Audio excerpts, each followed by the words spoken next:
out motion picture fun with Professor Fred MacMurray, Nancy Olson, Oh, shut up! Kenan Wynn, and Tommy Kirk. Hot one. Hey! It's for everyone, Walt Disney's Son of Flubber.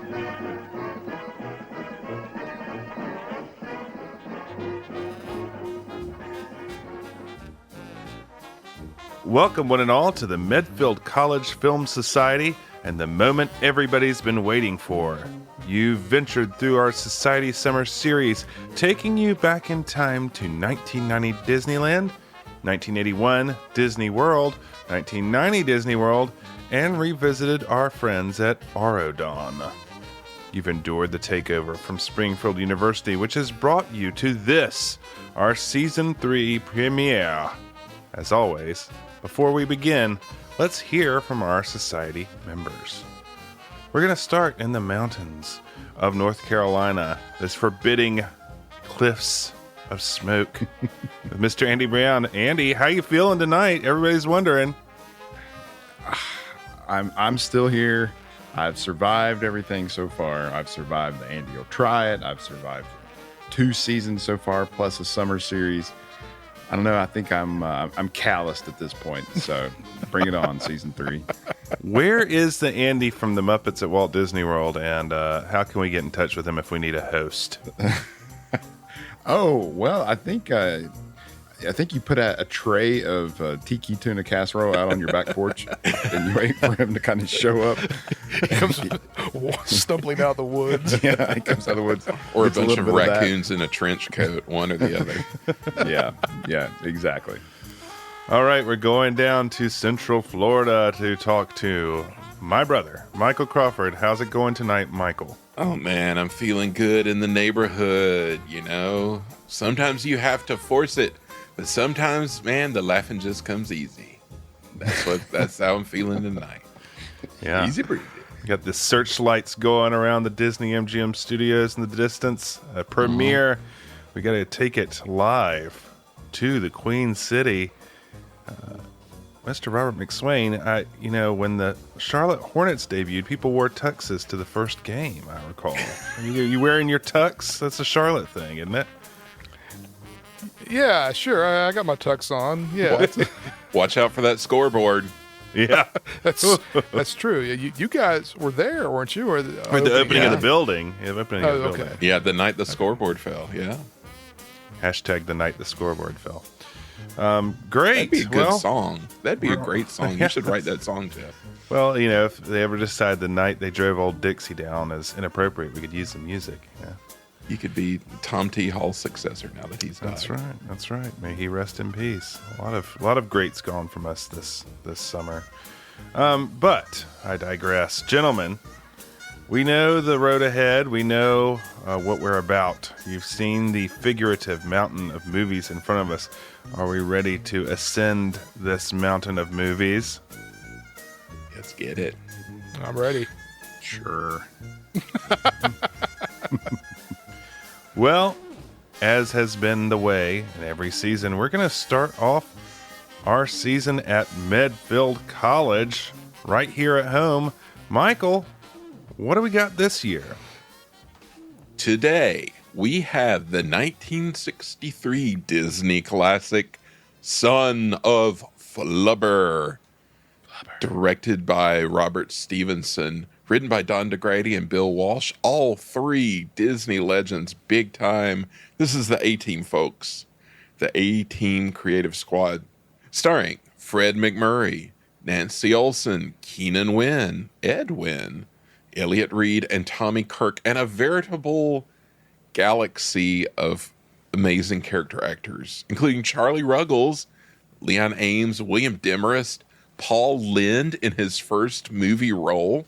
Oh, wow. The late, great Joanna Moore, Edward Andrews, Jack Albertson, Alan Hewitt, with Wally Bogue, a Disney legend, in a little cameo role. And a cameo role from a baby, which is rare. Wed Miller was how he was billed. This was actually Walt's grandson, Walter Elias Disney Miller, who was billed as Wed Miller, who appears as a baby. We also have 3 generations of the Wynn family. We have Ed Wynn, Kenan Wynn, as I mentioned. We also have Kenan's son, Ned Wynn, as the Rutland football team manager. He only passed away quite recently. So got all stars out the wazoo. We've got music by George Bruns in his element. Goat. Good stuff. This was the first live-action sequel that Disney ever produced. Walt notoriously hated sequels. But in later years, his daughter Diane said that he did this one because there were a lot of gags left over from the first film. So, like, sure, why not? He also owned the rights to a book series about a character called Danny Dunn, which featured all sorts of science-themed misadventures, a sort of wacky professor and a student. A lot of this plot was taken from the book Danny Dunn and the Weather Machine. So, yeah, just kind of a hodgepodge of influences. One little background story that I found. Apparently, during filming, Kenan Wynn got Tommy Kirk into go-kart racing. And they both got their own go-karts. And like became like diehard go-kart racers. I really need to know more about this. Yeah. Wow. Yes. That is amazing. Yeah. That story needs to be Kenan told. recruiting Tommy Kirk into the go-karts. But yeah, the film was a success. The 6th highest grossing film of 1963. Yeah, I mean, it just seems like, and we will get into this, of all the things to be Walt's first sequel, it seems like all the gags in this are just designed to make Walt laugh from what I know about his sense of humor. Yeah, pretty much.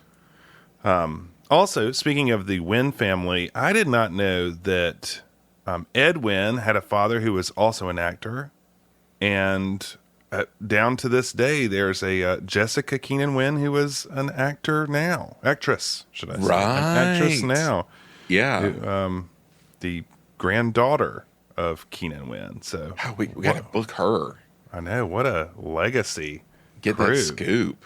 Yeah. Hey, so explain to me the relationship. What's the connection between the Wynns, like Kenan and Ed? So Ed is Kenan's father, and then Kenan was Ned's father, and Ned, I guess, is this Jessica. Did you say Jessica Kenan Wynn? Yes, Is that her? yes. Yeah.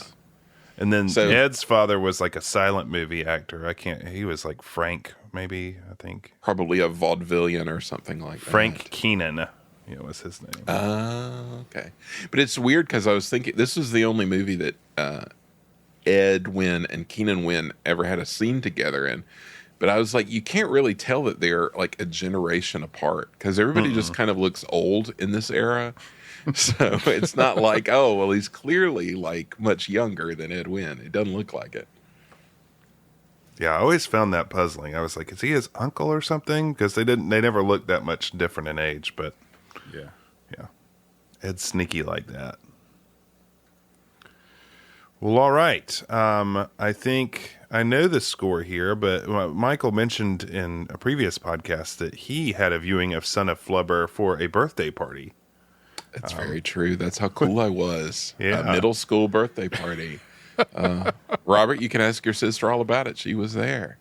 Oh, definitely will. I'll have Big to- time excitement. Nothing says like the circa early 90s tweens love more than a nice black and white Disney comedy from 1963. This guy knows how to party. I know. Yeah. All right. So, Robert, have you seen it? I have. We watched this a lot. Yeah, I yeah. believe I mentioned in the teaser that this was on our VHS vault. Was it the colorized version or the black and white Oh, version? no. I believe it was the black and white version. Classic. Andy, had you seen it before? What do you think? Yes. No, I've not seen this film. This I had to remember things about the absent-minded professor, and it all came back to me pretty quickly when we got into this. But Yeah, I gotta say, I mean, I feel like at this point we're racking up the movies for you. You may, have seen more Disney movies than a lot of your peers at this point. So going into this, can you give us your non-spoiler reaction to this one? Yeah, I was excited to see so many people that I liked from the first movie return. I was disappointed in some of the plot, but without spoiling anything, it's kind of hard to really give too much. So let's just go ahead and jump in. Shall we, gentlemen? Yes, I. We shall. Let's go into the world of the Son of Flubber.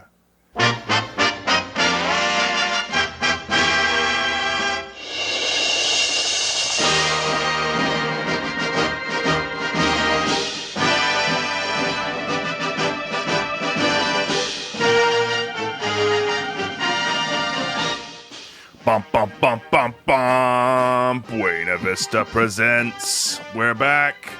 And we cut to some fighter planes in formation, and there with them is our favorite Model T with our favorite Ned Brainard flying over Washington, D.C. Robert, what did you think about that special effect there? To me, it jumped right out of me. The matte painting of Washington for starters. Yeah. You probably had. I was just wondering how. Since when has that car gone that fast? I mean, if he's keeping It's going really fast. Some That's new what it could be, flubber. yeah. Some new Teamed flubber. up. I will say it's been a pretty long while since I've seen this, and I thought, wow, they start right from the end of the last movie, but it's not the case. But at first, I thought that's what they were doing. Yeah, I did too. This time we have Bifford in the car with Ned. Bifford says, kind of gets you, doesn't it? As they fly over our nation's capital. We get credits with perhaps the greatest array of comedy talent ever to grace a Disney credits listing, as we get still shots of the DC monuments. Ned and Biff are headed to the Pentagon for an appointment. In the meeting with the Joint Chiefs, the head says we're clamping a tight security lid on Flubber after the missile lag and the space gap. The last thing they need is a Flubber foul-up. Already goofing on DC already. Man. Yeah, it runs deep in this one. The sticking Yeah. it to the man, they were at peak sticking it to the man when they were putting this one together. And This the is- shots of, I was gonna say the shots of DC, man, those landmarks. It took them it was like a really long shot. Yeah. Right? I mean, really, it just felt like longer than usual. Yeah, go ahead. Wonder why they didn't get aerial footage while they had to use static. That took away from it for me. But I don't know, tricks of the trade, man. because you could clearly see the cars not moving, and The government jokes have to be just like killing Walt Disney, just making him laugh so hard. But Brainard's hitting up the Department of Defense for money. Unfortunately, the Flubber issue is going to go to Congress for appropriations. Brainard explains he's donated Flubber to benefit our fair Medfield College. And there's so many bureaucratic jokes here with the defense chair pushing Brainard down the road. For instance, he says, if you're settled for chicken feed now, it'll be a chicken feed operation, which I need to start doing like blank blank operation in my daily vernacular. Yeah. It's a real chicken feed operation you got here, guys. I liked the armed services are never chintzy. Yeah, right. we had a band director in my my high school days that spoke like that. Used terms good like stuff. that and Bush League was his favorite. It's a classic. That's a good one, yeah. The chair. I was gonna say I was confused. Also, it took me a while this was happening. I was trying to remember what happened at the end of the first film because I was confused why the Biff and the professor were friends now, and I don't remember that being the case at the end of the first one. Is that right? They were Biff was kind of just like a bemused observer, I think, in the first one. I was trying to think back Yeah. too, because it struck me, that like they're like buddies and like co-workers almost in this one, and that was definitely not the case. Right. Because he was pranking on him hard in the first movie. Nutty Ned. That's Mhm. right. Nutty Ned. The chair of the Defense Department's in a rush to get out. It turns out the Joint Chiefs are going to play golf as they march out with their clubs. Ned and Bifford look disappointed. Golf Well, they chair. do the secret talk, like, oh, meeting at Area 23 is scheduled for 0700, and then it's golf. Right. I just wondered if my youthful skepticism of government and the military-industrial complex came from Disney. I was watching this, I was like, man, did they make me a skeptic with all their satire? The final piece of the puzzle goes into place. Oh, man. So Biff and Ned travel back to Medfield, not knowing what they're going to say, and knowing that Alonzo P. Hawk is licking his chops right now. He's been dying for a chance to move in and tear the school down. I'll say the establishing shot of Medfield looked a lot like Chapel Hill. Oh, yeah, in this one. That little entrance with the sign. Yeah, that's very Chapel Hill. Back at Medfield, the Board of Regents is meeting, and President Daggett is showing off the model of the new Hall of Science, which has a giant satellite dish on top of it, and says it's thanks to Professor Brainard, now that we're in the chips. A gruff Alonzo Hawk quips, "Why don't you just rename it Brainard College and be done with it?" President Daggett says that Brainard's characteristic modesty, he said he wouldn't hear of it. Hawk said, "Aren't you getting all high and mighty? When you couldn't meet my loan, you danced pretty lively." This is just a great, great Hawk scene. I mean, he's already going for it. So Ned shows up and starts telling Daggett about how he couldn't come back with any money. Hawk is eating it up. "They gave you old Dipsy Doodle. They really sandbagged you. They hung your hide on the barn door to dry." That was great. I wrote all that down too because it's so good. Has he given the line, "the clams on the barrel head" yet? Or is that coming up? Yeah, I think it's coming up. Also, like there was when Ned walked into the room, they asked everyone to rise, and we got a really great look take from Hawk. Yeah. Hawk says that if they can't take care of the short-term loan he has financed through the old Lang Syne Savings and Loan, he'll have a fleet of bulldozers ready to tear down everything, and then says, "Very, very sad," which kind of reminded me of somebody else, if you know what I'm saying. No. It was Sad. very sad. The Board of Regents begins to fall over themselves to light Hawk's cigar as he opens up part of the science building model to Ash's cigar, which I thought was a nice... That was great. I mean, talk about that model. That model was amazing. Oh, It yeah. was, yes. It's really nice. It was like a large scale model railroad model from the 50s of like science base. Right. Yeah, they were... Then I was just gonna say, he then had one of the best lines in the movie. I hope I'm not stepping on your toes when I say this, but he says, "Well, boys, looks like I'm calling the tune again. Anybody care to dance?" And I was like, "Oh, that's nice. That's a great villain line right there." Such a great character. I love it. Yeah. Really good stuff. We cut to Betsy being wooed by some executives, wooing her with pearl necklaces, with fur coats, and even matching poodles with necklaces. Why the dogs? Why? They even offer $1 million to get Betsy to, quote, put in a good word.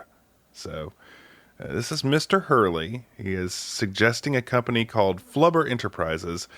It has a plan with tons of products, including Flubbermint Gum, Flubberin, Flubber Cycle, Flubberdent. And luckily, we get the Ad Boys TV presentation of possible Flubber products. And I want to open this up to everyone because this is really one of the all-time great sequences in Walt Disney movies. By far, yes. In my opinion. Oh, yeah. Because this stuck with me like note for note, and I haven't seen this movie in a long time. But yeah, I thought this was hysterical as a kid, and it still had me going this time around. This was the big selling point for my middle school birthday party. This scene made it all worthwhile. This was killing them. This was my like ace in the hole. Just unbelievable. Like when I was a kid, I just thought this was the most hilarious thing that ever existed. Yes, truly. But I mean, they go from sticking it to the man government style. Now they're sticking it to Madison Avenue with these guys. And I love like all their like art, their like pitch art. I want I want the piece of artwork with Flubber begins where Edison left off. Yeah. With Ned and Edison like shaking hands or whatever. That's right. That's a really good one. Oh, yeah. I also like in the background as they're pitching Ned all this stuff. She's got this like fur coat, and she's got the check, and she's like doing sexy poses in the mirror with the check, like rubbing it against her face. It's She's really doing like weird. duck face, like an influencer. Yeah, that's exactly it. Yeah. Yeah, if you think Betsy and Ned's marital woes that's not going to be a plot line in this one, you're poorly mistaken, because they have some issues. Again. I was gonna say that I thought I saw Harvey Korman's name somewhere related to his, because he's apparently plays one of the husbands in the commercials. Did you guys see that? Oh. I A didn't young catch Harvey that. Korman plays one of the husbands in one of the commercials that we saw. Huh. I'll have to Yeah. go back and look. I didn't catch that. That's interesting. Well, the husband in the Flubber Rolling commercial is Wally Bogue, Yes. who did like Diamond Horseshoe or Golden Horseshoe. Well, he did Diamond Horseshoe too. At Golden Horseshoe at Disneyland was did Jose for the Tiki Room, a real legend, and obviously a major physical comedian. Of course, the Clearly. baby. I love that they put Walt's grandchild in there to like bounce him off the floor. The Good stuff. Flubbernoleum. Yeah, but the lead in, like the intro with Joe Flynn, who wasn't even in the credits. Yes. Little did he know he'd later be running Medfield, and he does a sort of like previously on the Absent-Minded Professor like bit Yeah. with like footage that they should not have. because Right. it's just- That's my notes. Was like, oh, so they have footage of Ned putting Flubber on shoes. It's he like, has uh, his little set too, where he has the apple for Newton, a small Yeah. steam engine for Watt, steam engine, light for Edison, and then had the Flubber. It's just the fantastic. Flubber on like the little like party tray or whatever, the Right. little fancy tray. Very black, sticky looking Flubber. Yeah, it's nasty looking. Yeah, the like the flashback to the first movie reminded me of the first episode of Star Trek: The Next Generation when Riker shows up and they're like, "Here, sit at this TV and watch what's happened so far." And Yes. he's got like highlights of like the episode up to that point. That's kind of what it is. But yeah, this commercial, man, is first the fake baby that the wife has Yeah. Yes. is so good. But the- yeah, the dropping that, pratfalls. bouncing that Yeah. baby off. I've got to figure out how to make a gif of that baby bouncing, because that's good stuff. I also love her happily collecting the unbroken eggs as they bounce, kind of singing to herself. Yeah, and her affect is so weird. It is And, so weird. In like the Flubber world, I like how she's all like dressed up like super fancy. Right. The baby is a dead ringer for the Ghostbusters 2 baby, I thought, too. By the way. Yeah, I was kind of getting that feeling as well. Yeah, Oscar. Uncanny. call. Ghostbusters 2, yeah. Yeah. Cherubic, yeah. Also, I wondered about the baby noises are so bizarre and like crazy. And I was like, I bet this is that lady who did the squirrel voice for The Sword and the Stone. And it was Jenny Tyler. Yup. Wow. Yeah. That is a. I can't believe you were able to like I only know that earball because that's the impressive. squirrel voice that squirrel scene is burned into my soul as the definition of tragedy. So I'll That's never true. forget that voice. Yeah, that's true. Yeah, that was her. Apparently, she showed up at like, she was like Tommy Kirk's, I guess, date to like the premiere and like toured around with him to promote weird. the movie. Weird. Interesting. So yes, what an amazing. I mean, from the beginning to here is just a romp. I mean, it goes quick. It is a barrel of laughs. You must have had the middle school party going nuts at this point, Michael. Oh yeah, I was feeling pretty good at this point. Yeah. So after the presentation is over, Hurley tries to get Ned, who has showed up, to sign an agreement to work together, but Ned tells him that he already has an agreement in place with the government. And boy, the crew packs up everything. They shut it down as quick as they set it up, even trying to take Betsy's dress off her. Yeah, I couldn't believe it when unzipped her dress. Right. Like, wait excuse down.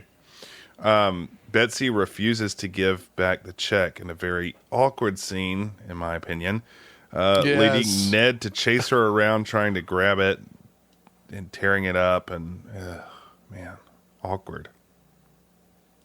Directly after that, we see a man approaching the house who says he's from Washington, name of Harker. Betsy and Ned get very excited, assuming he's there to set up the payment for Flubber. Unfortunately, Harker is a dreaded IRS agent. He's there to collect a giant tax bill on projected earnings. And what follows is an extended commentary on the IRS and the tax system that, again, I'm sure had Walt rolling in the sweatbox. I mean, this is just pitching right to him. I mean, you stick it to the government, you stick it to the Defense Department, you stick it to Madison Avenue. Now you're sticking it to the IRS. We're not even 10 minutes in, and right. they're really doing taking a lot of swipes here. They are just all left and right. I feel like they took a swipe at education too with the Medfield that little scene. It's just all Yeah, big education. Yeah, yeah. Man, nothing is sacred. I wrote down big government and their revenuers. That's right. Just the I don't know math how they're of it taxing all. him on estimated income, though.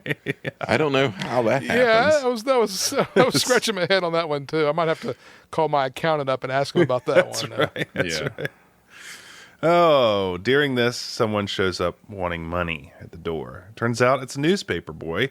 Ned and Betsy are scrounging in the couch seats for more money, to which they say we should have company over more often. Again, just awkward. And the IRS agent asks what the boy's name is and how many customers he has on his route for their spot check.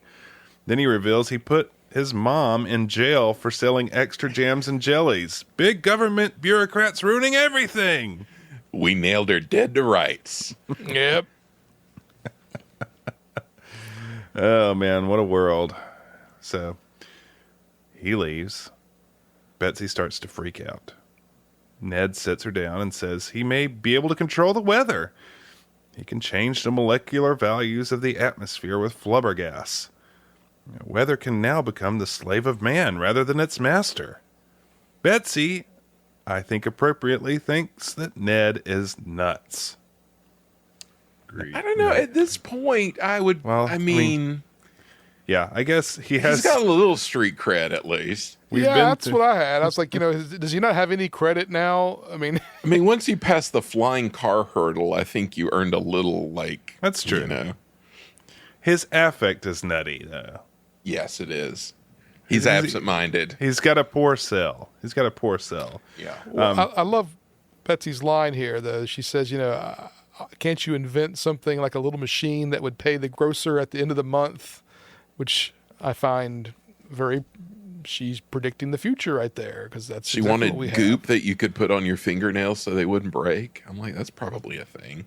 have. Yeah, I'm sure they've invented that by now. I do like the music while Ned goes on like a lecture about the advancement of science, and it's got this like march music behind it. Yes. It's pretty funny. Got the pomp and circumstance feel to it. We make it back to Ned's garage, and Bifford is in there with one of his football teammates named Humphrey, who is rigged up with hot water bottles and tubes. And Biff is trying to fill the bottles with flubber gas. Ned warns Biff that flubber gas is extremely violent, so watch out for that. The boys leave, and Ned sets up his weather gun for an experiment. Now, Ned thinks he can point the gun at a cloud and produce rain, but there aren't any clouds in the sky. I want to point out two things from the previous scene. First of all, I really want Biff's M block letter sweater he's sporting in that scene. Oh, yeah. Like that was really sweet. And Tommy Kirk is going, pedal to the metal in that scene. Describing what his suit's going to do with his football flunky friend. He's really going for it. I like Tommy. He's adopted a little of the Ned himself. Yeah. He's like Oh, bought yeah. in. He's got buy-in For sure. I like the line where he's trying to sell Humphrey to Ned, and he's like, oh, he's really into science. And he says, what I'm really interested in is animal husbandry. That's right. That's a good line. So Ned thinks he can point the gun at a cloud and produce rain, but there aren't any clouds in the sky. Ned spies a steaming kettle from his house in the kitchen. Points the I love gun. this shot, by the way. Like Yes. the insert shot of it's like Hitchcock. Yes. Like zoom in through the window of the Rear steaming window. kettle. Yes. He points the gun towards the steam cloud, producing a rain cloud in the kitchen with thunder and lightning, scaring the dog Charlie in the process Poor as Charlie. it begins to thunder inside. The And gun's got a nice sustained sound. Like, woo. Oh yeah, really Like, good oh, stuff. nice. Really good stuff. Good feedback going on that guitar sound. Betsy comes in the kitchen, sees the puddle and Charlie the dog looking at it, and thinks he's had an accident, which is a great kind of. I mean, it just like it happened, and then they like let it go. I mean, I thought it was. Yeah. It seems like such a weird joke for this time. Yes. But I mean, it's funny. It's funny because when he was like messing around with his weather gun in the garage, he's like monologuing about what he's doing. And I said, like, I wrote down, I was like, where's Charlie? We need him as the target for the exposition. And then I was like, oh, they had to have Charlie in the kitchen for the tinkle joke. Right. Right. It's like chess, man. All the pieces were in place. It's, And Betsy's like shocked, and Charlie just runs out. He's so unhappy. The gag really rang true with me as a kid for some. Well, I mean, I don't know, yeah. I'd say for some reason, but that one stuck in my head as well when I saw it. I was like, oh yes, the dog wetting the floor gag. Yeah, but what did you think of the dog's acting? We know that's really what you're. Well, Charlie is an accomplished dog actor, so no pro. complaints from this department. He's got the all-time animal actor reaction shot record. Has to be up there. Gotta Yeah. be. Yeah. I mean, just let Charlie take over this scene. You know, have him He's do a his head to professional. the side. You know, what's going on? That's Charlie to a T. But Charlie rushes out in shame, apparent shame. But Ned reveals what has happened. Later that evening, Ned and Betsy are preparing for dinner. And when so they're having dinner guests, but they don't know who. I guess Ned doesn't know who. I mean, he's absent-minded. Finally, it turns out that their dinner guest is Betsy's old friend Shelby, which, you know, red flag there, I would say. Red, big red flag. Why is Shelby coming over at this point? Thank you. That's exactly what I was thinking. I was like, well, this is wrong. She should not be inviting this guy over. No, Absolutely and like an ambush.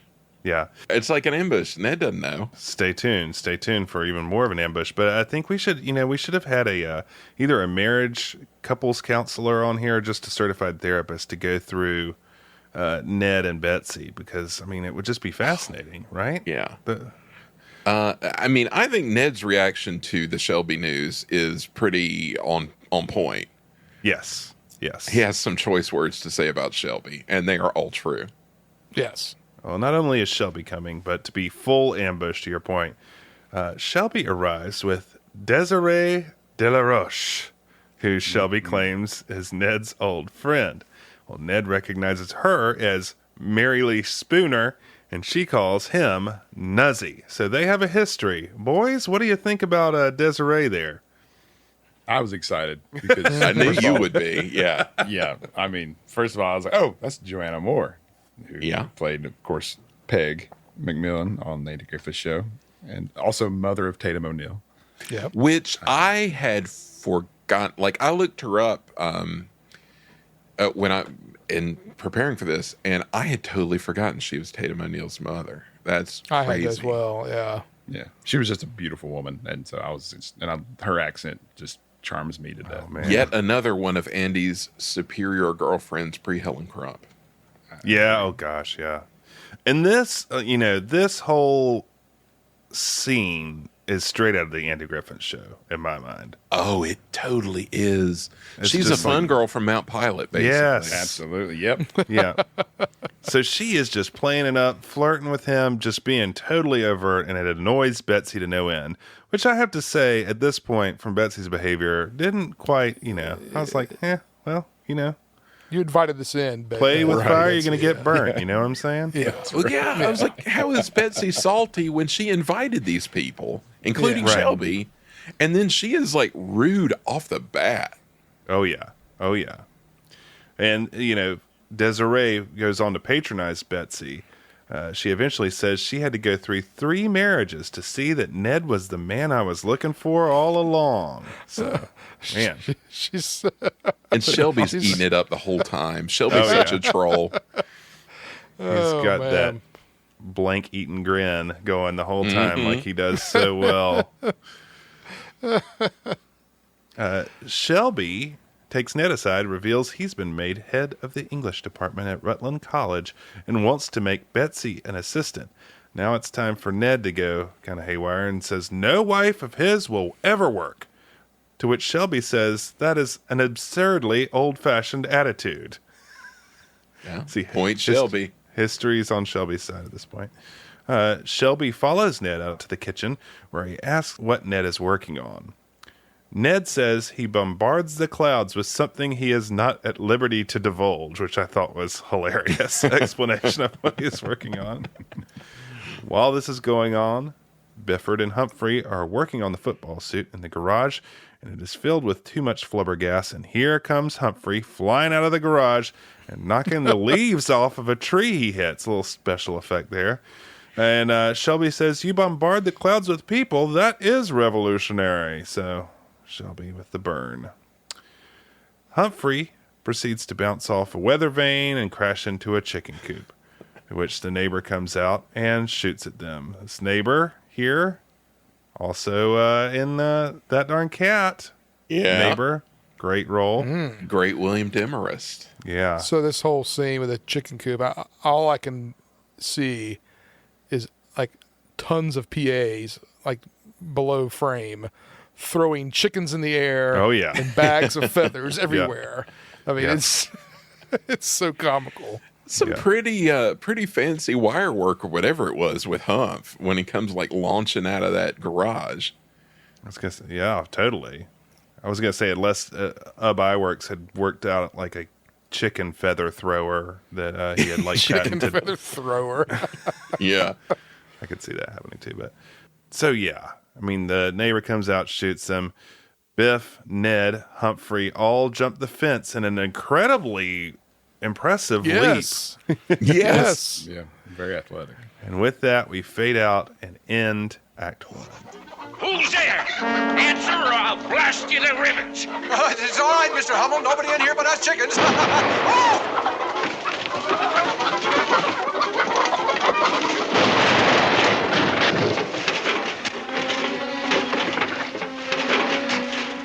Dinner's ready when you are.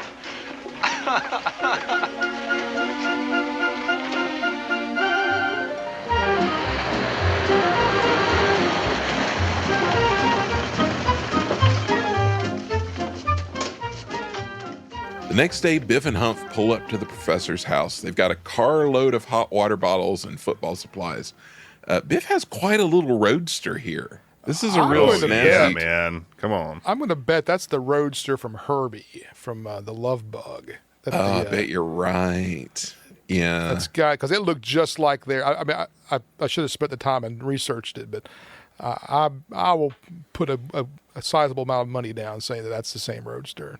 Could be. Just Would kicking it- around the studio. Wasn't there a roadster in Computer Wore tennis shoes? Wasn't, or am I thinking? Yeah, they had a Yeah, I think dune they had buggy, one too. right? Yeah, they had Yeah, a they dune had a buggy. dune buggy. Yeah. Oh, yeah, okay.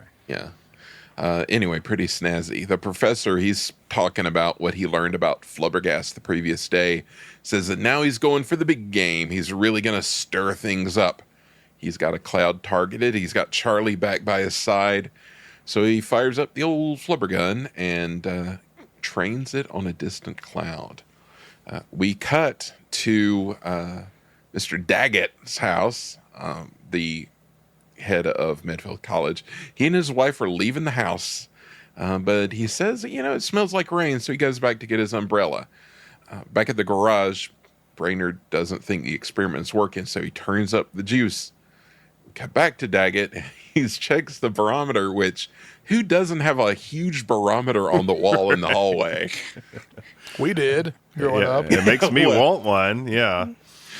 It's I really wish I knew where that was. I'd keep it now. I'd put it back out. But yeah, I quite had one enormous barometer, which plummets and shatters in his face, like spraying mercury on him, I guess, which is probably not great.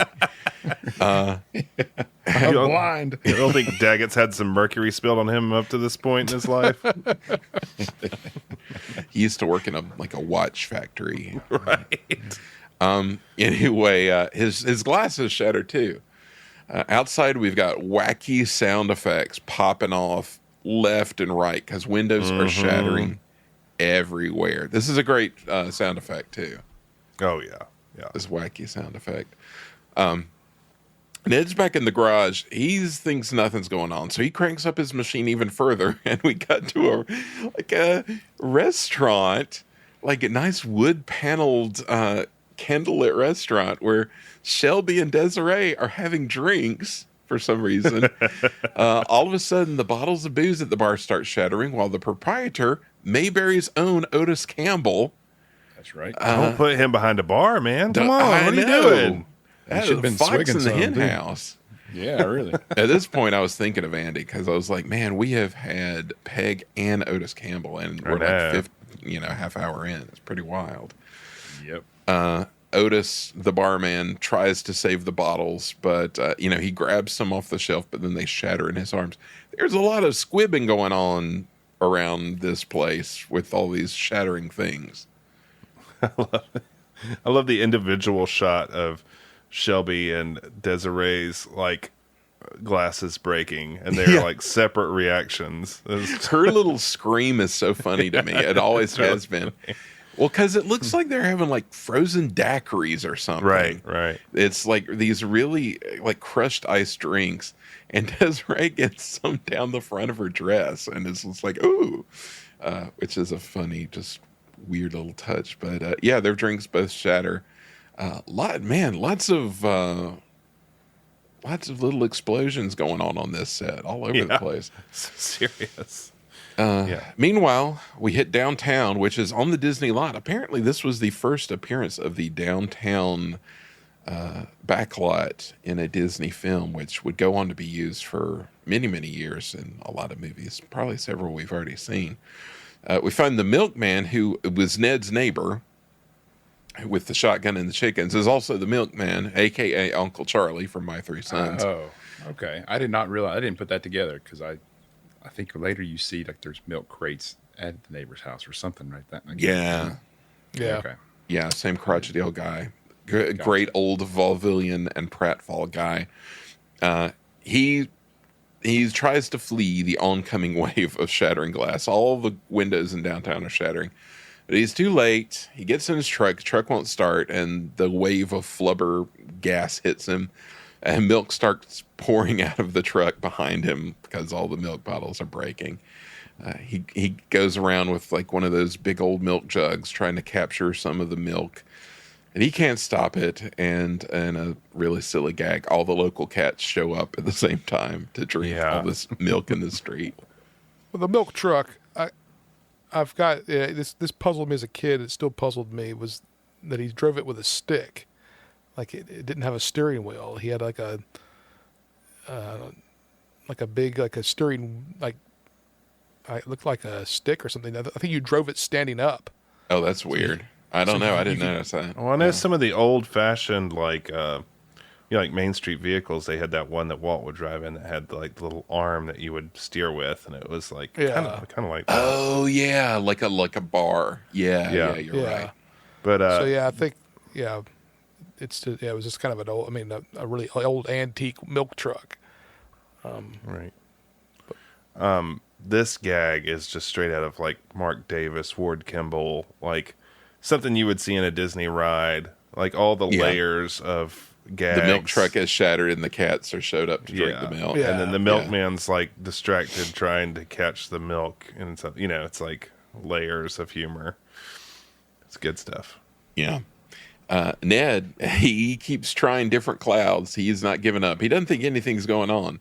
Then we cut to the most painful of these cutaways. Betsy's gone to an antique dealer to try and sell this like enormous crystal bowl of some sort. It's like, looks like she won like a bowl game, and this is like the trophy. Her participation in the Orange Bowl. Yeah, it should be filled with oranges. The antique man says, "Well, this is amazing. You know, it must be a huge sacrifice to sell it." She's like, "Hey, we need the money."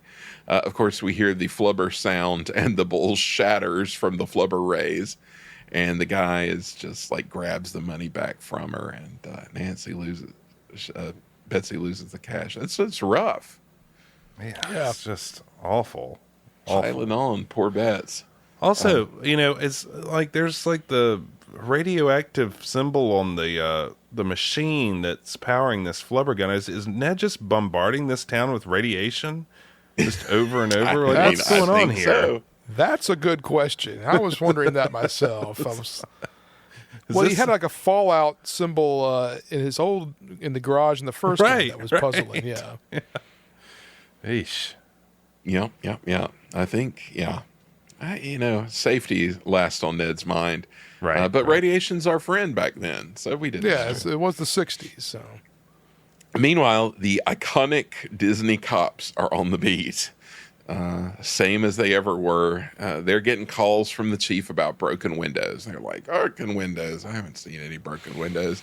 Of course, their windows shatter on their cruiser, and it causes them to drive into a river. Really weird river with like AstroTurf banks. I don't know what that was about, but temporary river. They go into the soup, and it's not pretty. Meanwhile, I was going to say it's nice to see though that there's a lot of cast return from the first film. Yeah, right. Even like these smaller actors or smaller parts, let's say. Yeah, that was the crazy thing to me, like watching it, is like we get the same cops, and even later, when we've got Medfield and Rutland facing off, like I even like the coaches and like player managers are all the same guys. It's pretty wild. Yep.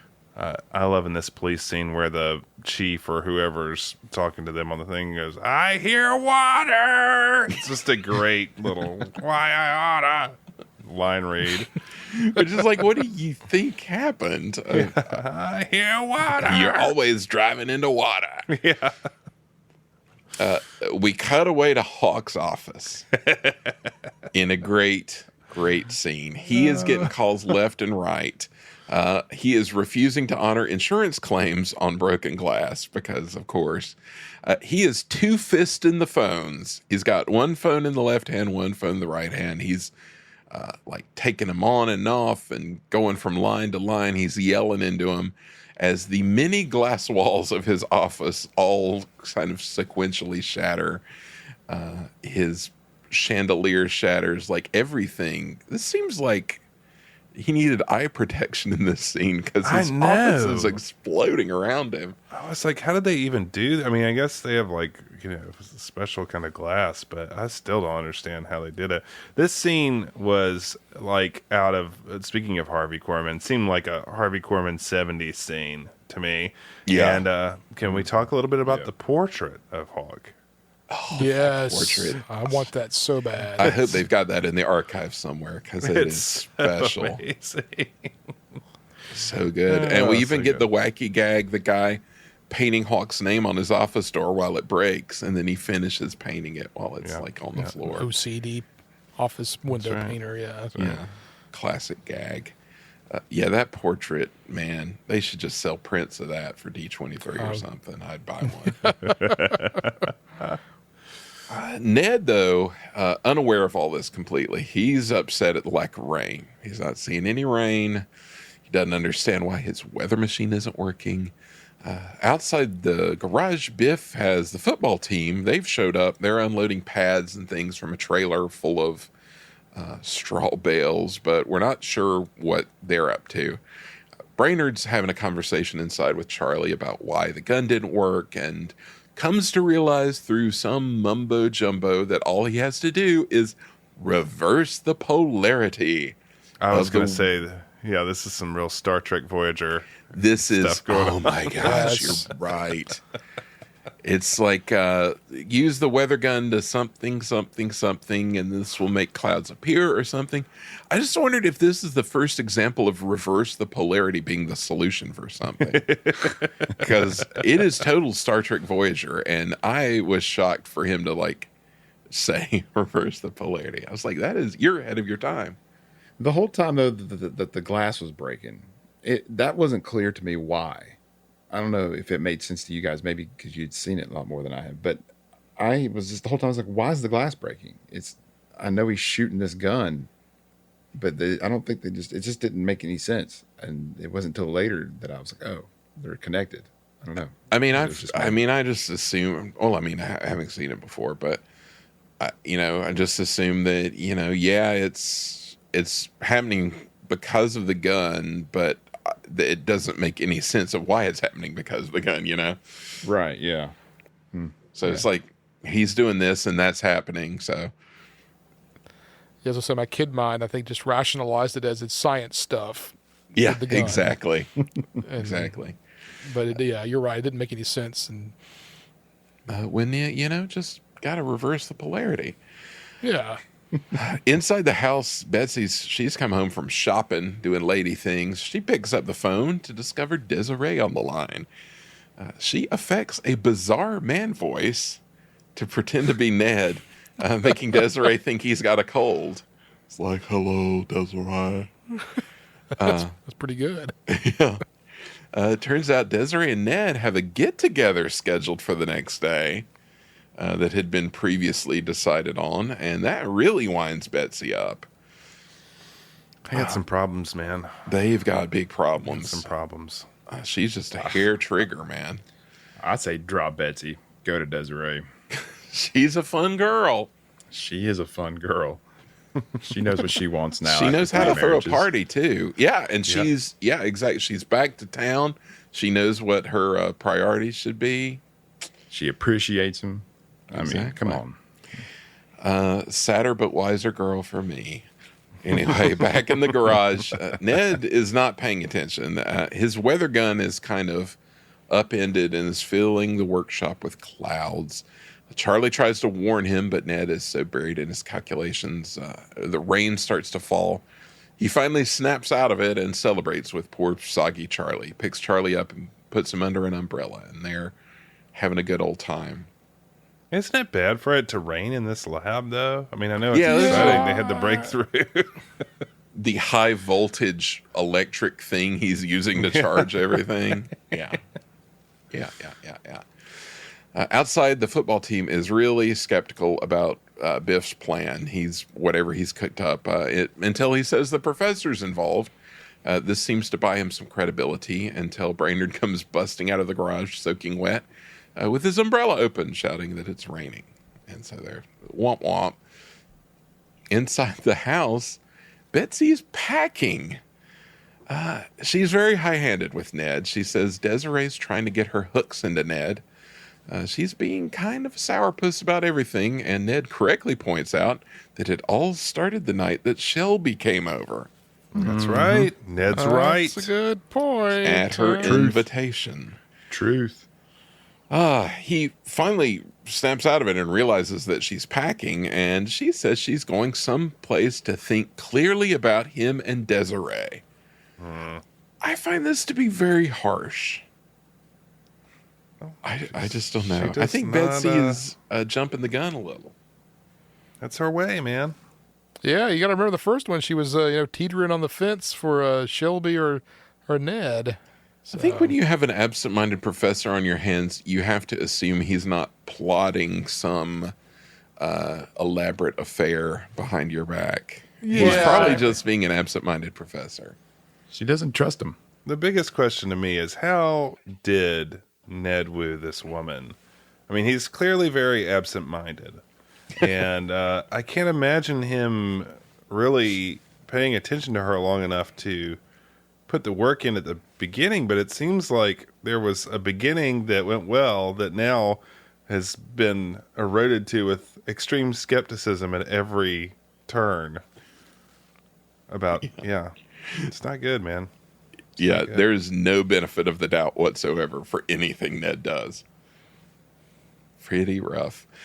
Ned says Desiree's just an outgoing personality, to which Betsy responds that she's also an outgoing personality, which is a good burn.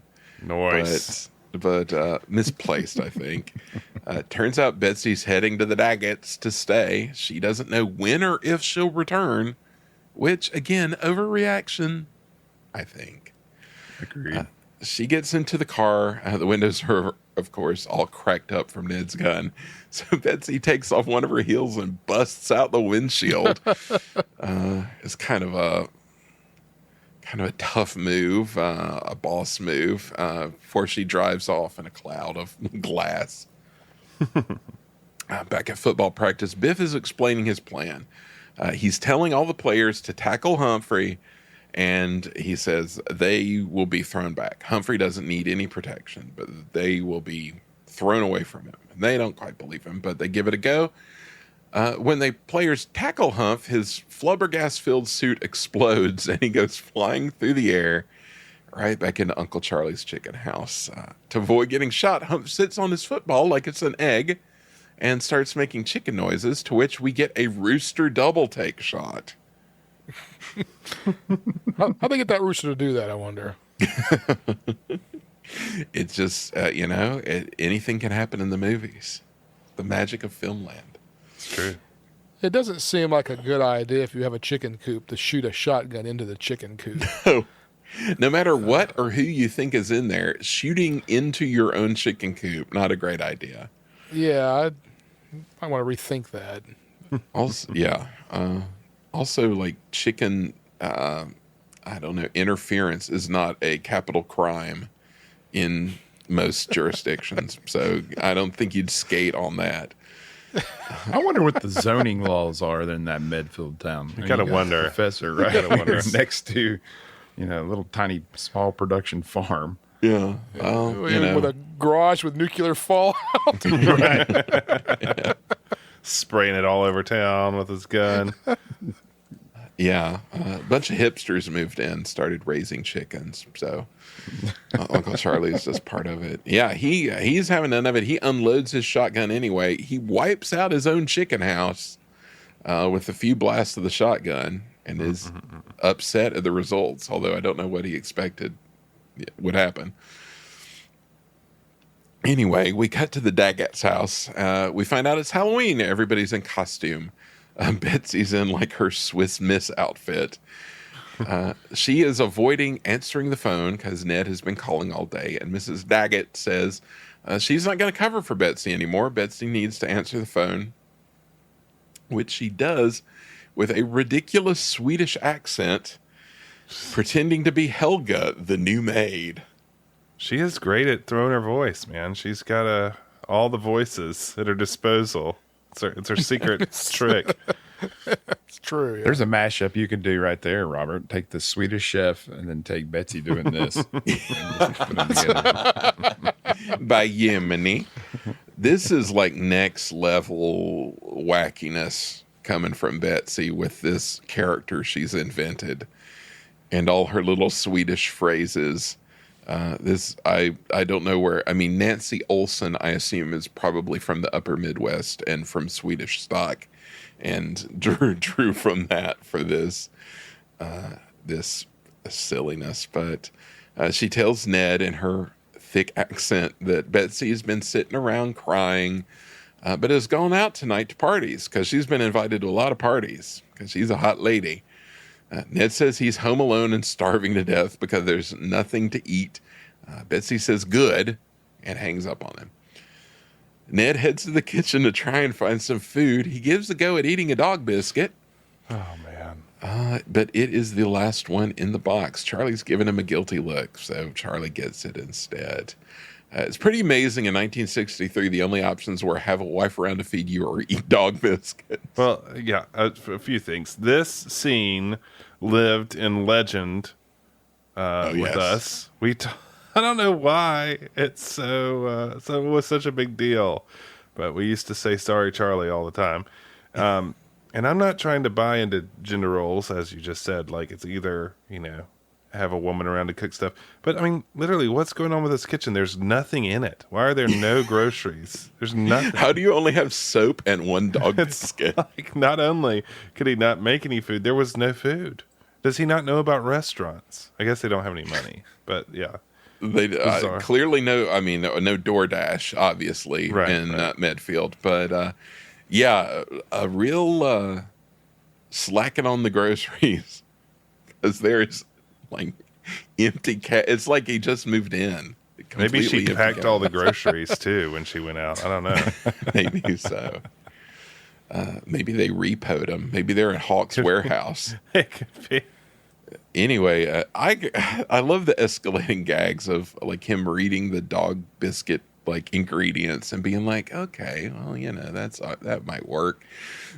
He loses the biscuit, then he finds 2 pieces of candy in an old box. But then 2 trick-or-treaters show up at the door, these little kids dressed like ghosts, and he is forced to give them the last 2 pieces of candy. One of the kids says, "It looks stale," which totally cracks me up for some reason. He's like, "Yes, it does look stale. Let me take that back." And they're like, "No, it's okay. We'll eat it." Don't take unwrapped candy, kids. What's wrong with you? No. Just 2 pieces of unwrapped candy out of his pocket. That's no good. Yeah, love that candy gag. Out in the garage, Biff is helping Humph get into a diving suit, which they have purchased. Ned asks them to go out to dinner with him and hits them up for money. Turns out none of them have any money. They spent their money on the diving suit, and Ned is apparently penniless. Humph says it's a shame they hadn't been invited to any Halloween parties. And Ned remembers he was invited to Desiree's. They set about concocting a plan as Ned digs out his old coonskin coat. Yes. What a look. And so we show up at a swinging mid-century Halloween party.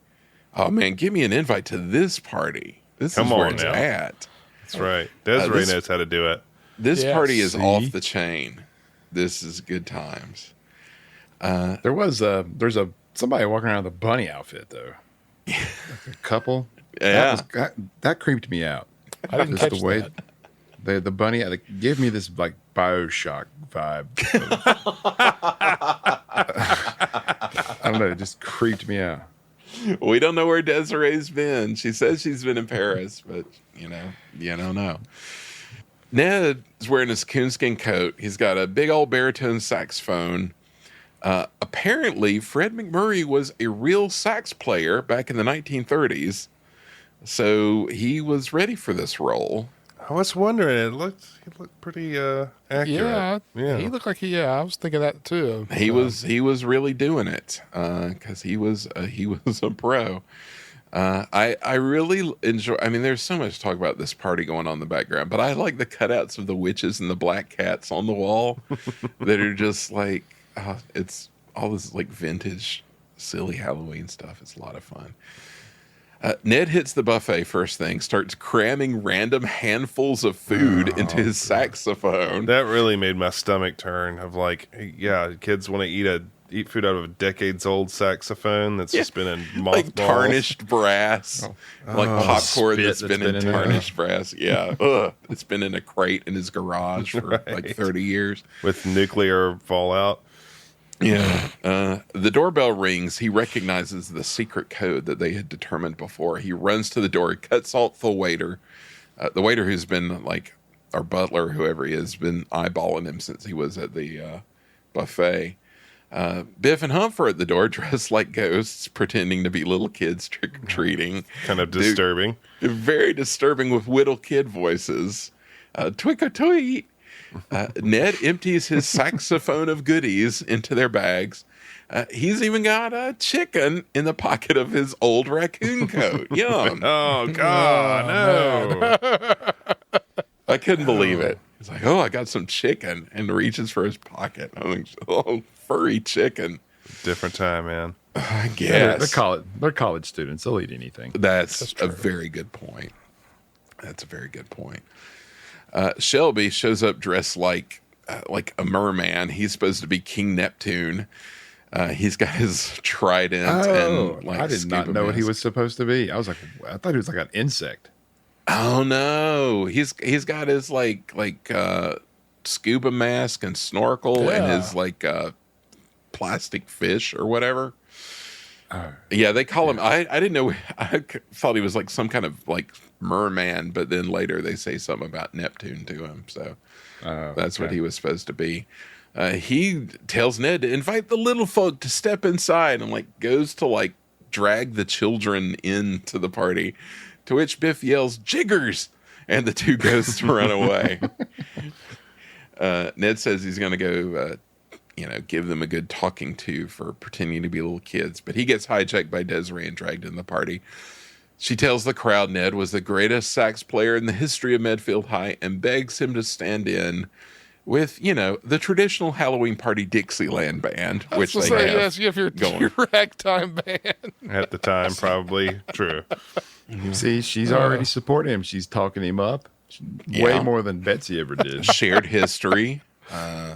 She's promoting him. Yeah.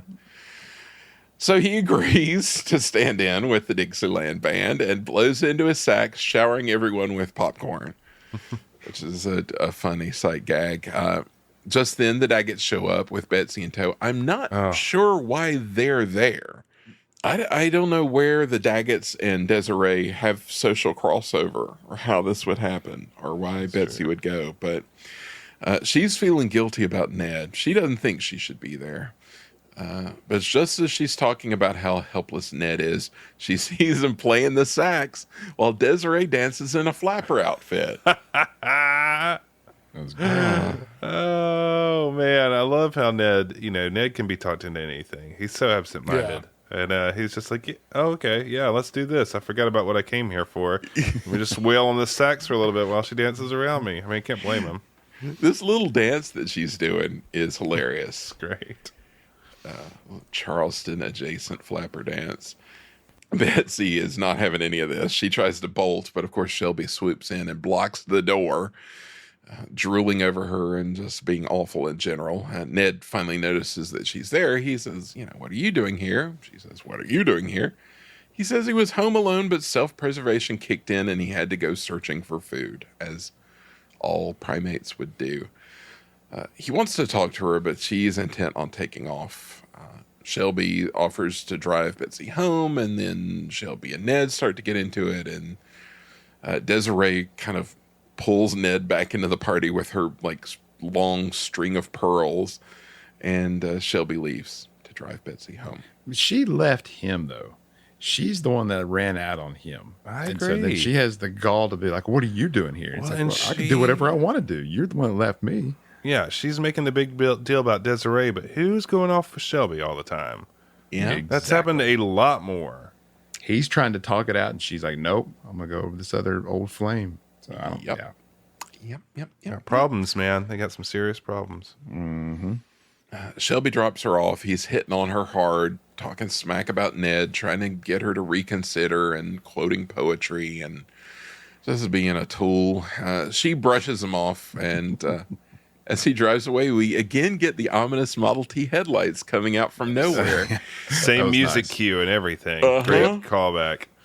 Great callback. Turns out Ned has mounted his flubber gun to the front of the Model T, which is a good look. And he takes to the air while bombarding Shelby's wagon with flubber gas. Shelby's car starts to fill with clouds, and he hears thunder, and eventually it starts raining. Ned buzzes him and is kind of taunting him. This is no sort of secret ambush like before. Ned is like up front, like I'm messing with you, which causes Shelby to speed on in his car while it lights up from lightning. He's got strobe lights going on inside the car.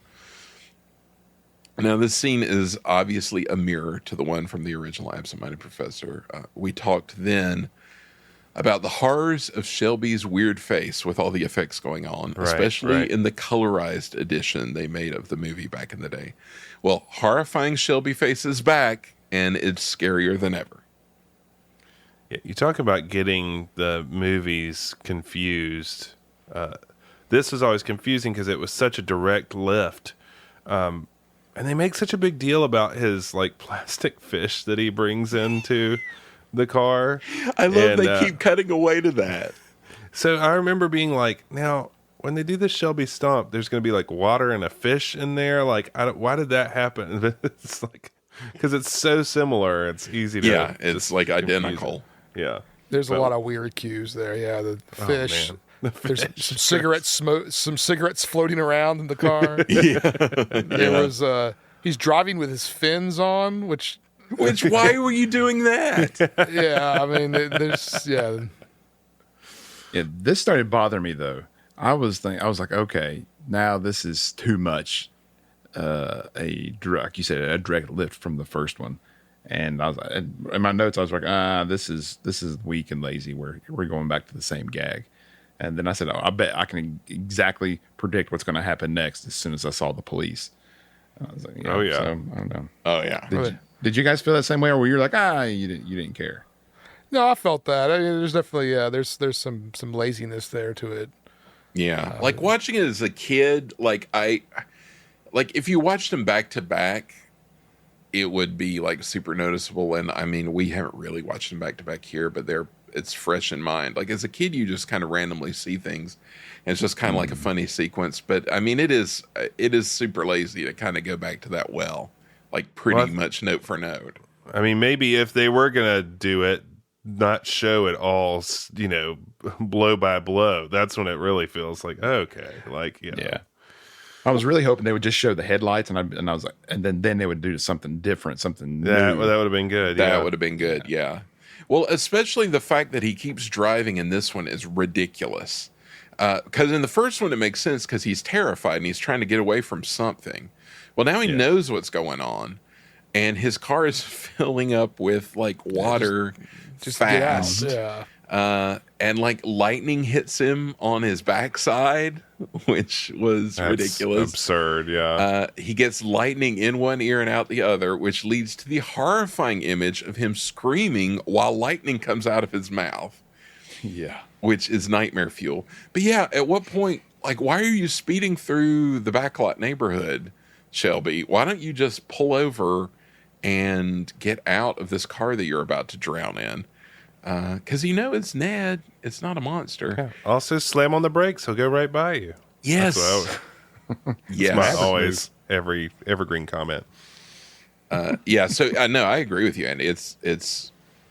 I mean, it's funny in isolation, but it's definitely lazy and doesn't make much sense in the bigger picture.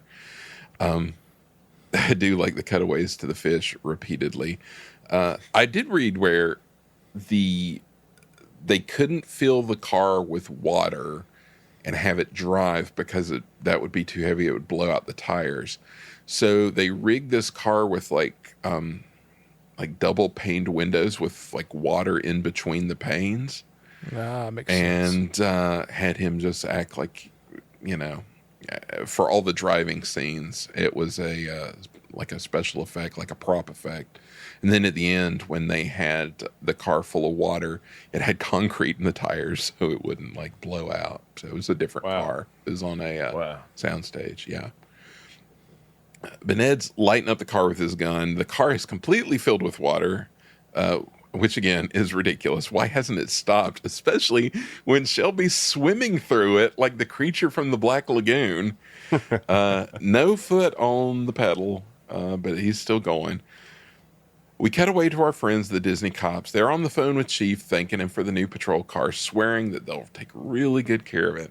Of course, this is the cue for Shelby's car to smash into their patrol car and totally like turns it into an accordion, like a cartoon. At least they didn't do the thing in the first one. Every time the cars hit, they would kind of go up in the air. I thought that's what they were going to do. I thought that surely we're going to get that effect, but we did not. They open the door of Shelby's car. Water comes flooding out, washing Shelby kind of off into the gutter.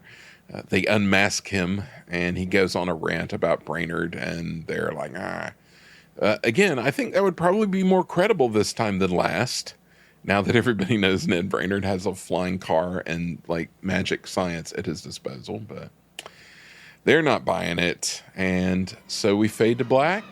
We end Act 2.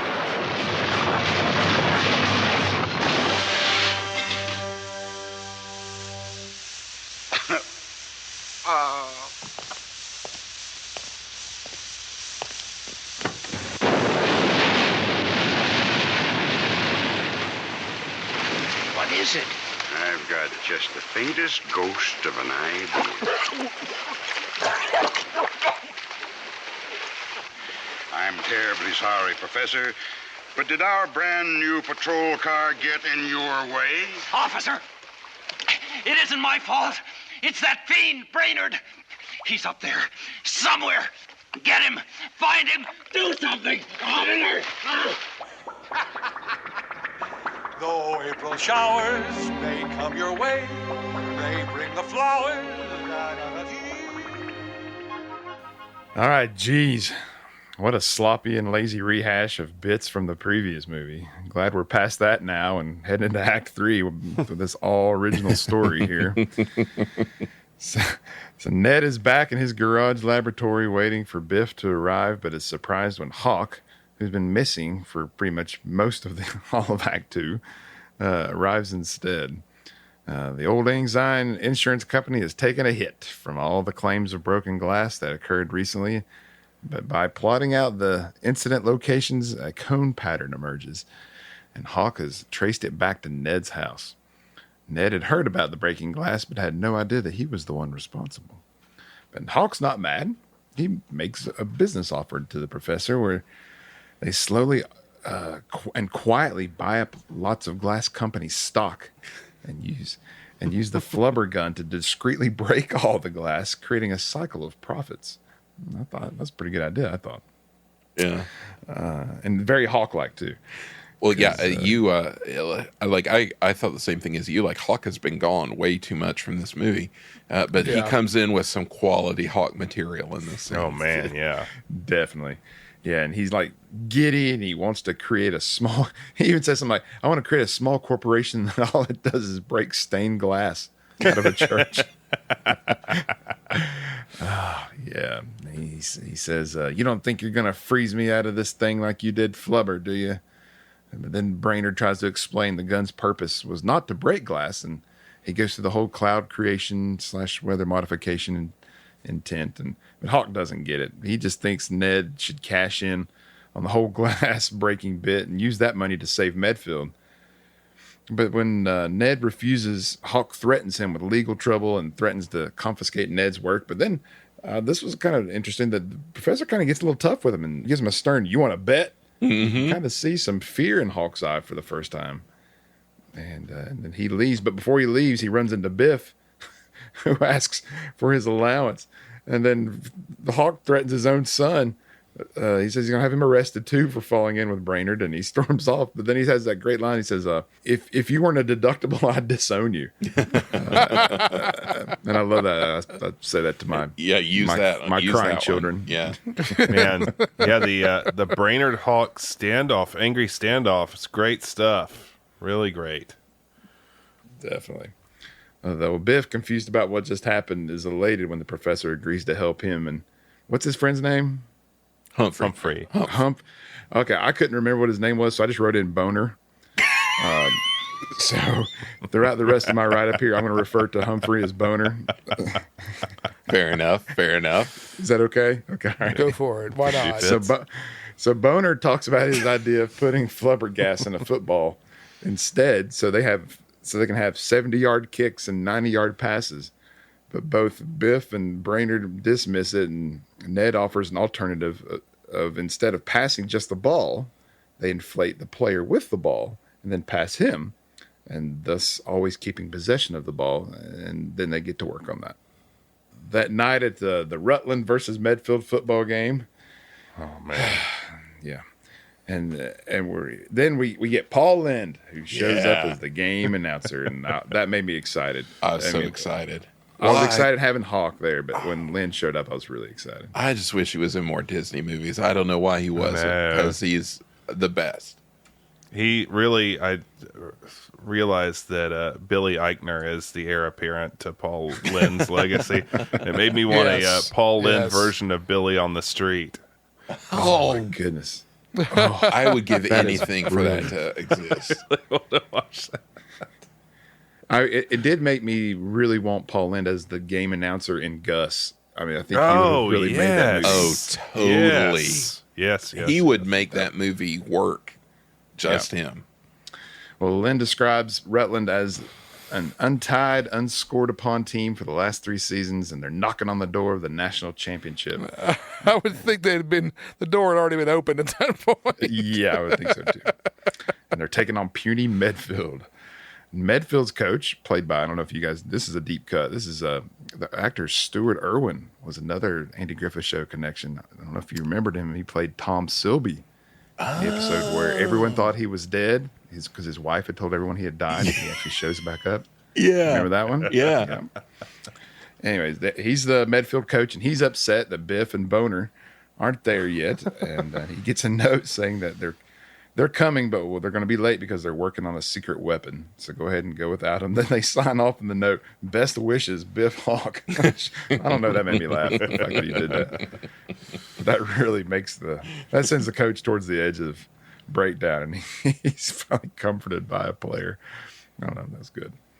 So yeah, the announcer is giving a rundown of the starting lineups of each team, and he says the fullback for Rutland, whose name is Halimar Watsiinski or Inska, something like that. Watsiinska? Yeah, something like that. A 240-pound husky from Broken Jaw, Idaho, who during his summer vacations runs a training school for prison guards. I guess they're just trying to make him sound tough. I just thought that was a funny description. A lot of like 1960s era football humor in this one. Definitely. About these guys. The game gets underway, and Rutland is crushing poor puny Medfield. And the Rutland players are so much larger and stronger than Medfield's players that it's clear they don't even have a chance. How old is this quarterback for Rutland? Yeah, he's in his late 30s there. The Rutland guys all look at like best. 40. Yeah. But they got like legit like pro football players to like be these Rutland guys. So they were hard boiled. Yeah. Listening to the game broadcast, the professor and Boner are waiting on Biff to get back with the rubber vulcanizing kit. And Biff arrives in that sweet, sweet hot rod roadster, and he comes screeching to a stop. Then Biff warns Brainard that he just saw his father, who has a warrant out for his arrest, and they got to get out of there. And just then, Hawk and the police arrive, but Ned and Biff and Boner escape in Ned's flying flubber car, and we get some patrol car hijinks as they try to pull like an Austin Powers kind of turn around. That's totally what it was. Yes. This really appeals to my sense of humor for some reason. I laughed pretty hard when that happened, and how long they like stayed on it while it played itself out. I don't know why I find it so funny. I just wonder, how do you like really coordinate something like that? Well, that's made me wonder. I thought it may have been one of those things that accidentally happened, and they just kept it in. Like, that's funny. Let's keep it. It's really funny. Back at the game, Paul Lynn's game announcer describes this disastrous scene, saying that Rutland is shredding Medfield to tiny bits, with the score being 28-0, and they're coming to the end of the third quarter. Hawk and the police have arrived in the stands at the game, and they've spread out looking for Ned. But meanwhile, Shelby is gloating as he walks over to sit down next to Betsy and Daggett. And Betsy she's annoyed with Shelby at this point, and she suggests that Shelby go sit on the Rutland side since they're winning. And Shelby's like, "It's of no consequence, my dear. Just remember, the next time you'll see a football game, you'll see it from the right side, the Rutland side." He's unbearable. It's so bad. Because he offered her a job, right?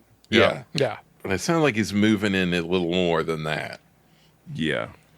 And I also wrote down, Shelby looks like someone who just has bad breath. Yes, he does. Yes, he does. Come on. Well, back at the game itself, during a kick return, 2 Medfield players get crushed. And they rush out the trainers to carry them off the field, but the jerk Rutland coach is yucking it up on the sidelines with the other players, and they're laughing at these guys, saying, "Oh, we should have brought the Rutland girls volleyball team to play against the Medfield's football team." And they just laugh it up like a bunch of hyenas. The Medfield coach asks for volunteers on the team to replace the injured players, and nobody steps up. That's a pretty funny take. He's like, well. He's like, all right, well. But good thing, here comes Biff and Boner. They arrive, and then they have Boner's secret weapon, and they run out on the field, and Boner inflates his flubber suit to ridiculous proportions. And on the very next play, he's given the ball, and the teammates just pick him up and throw him down the field.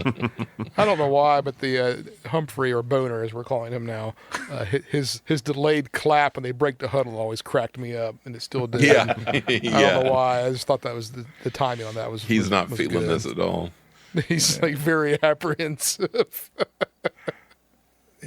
So they throw him down the field, way past the defenders, and no one seems to feel this is out of place at all. I mean, everybody's like, "Whoa," but that's about it. Yeah, really, they're not. Can like, we "Stop talk the game." about the other announcer guy, the not Paul Lynde announcer? Yes, yes, the color commentary guy. It was.